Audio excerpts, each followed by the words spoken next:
To set up groups, we go to the Classroom tab up above, go down to the drop down menu to Groups. Now we're going to set up a new category.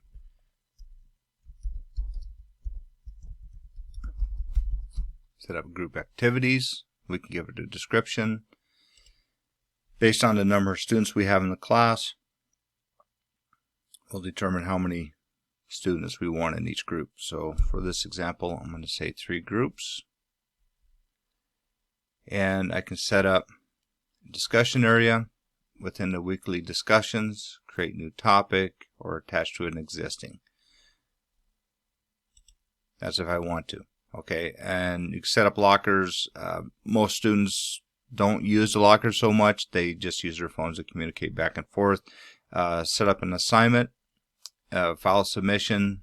I do want to go ahead and do that. Alright, so I'm going to hit save,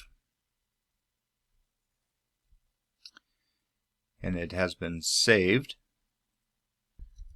Group assignment. Here I'd enter my instructions.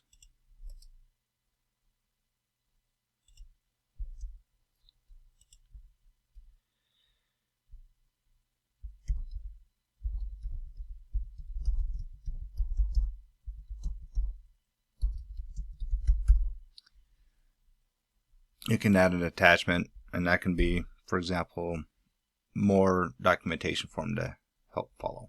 Okay, group assignment, group category, which is the activities, is what we created. It's a file submission type. We're going to allow them to submit as many files as they want. Alright, scroll down, category. Let's put it into the weekly reflection, score out of 100. Grade item. Now we didn't, or I've already created a group assignment grade item, but if I hadn't, I could have created it right here. You can attach a rubric. Alright, create, and done.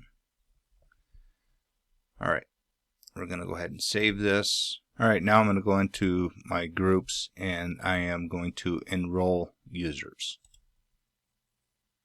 Click that. I'll put these 3 in this group. Alright, now that I've got my groups created and my students enrolled, if I want to double check, I can just check, click on the number, and it'll show me which students are enrolled in which groups. Okay, now I'm going to go over to activities, assignments, and we can see here that we have the group assignment. It has an eyeball with a slash to it. That means the students can't see it right now, because remember, the default is inactive. So we can go into there, edit that, and make it active, give it a due date, start date, etc., etc. Okay, if you do need more information, please about setting up assignments, please go to the assignment video, and it will be in a little more detail for you. Alright, if you have any further questions about setting up groups or enrolling students in groups, please contact Caleb or I. We're in the basement of Cowan Hall, room 110. Thank you.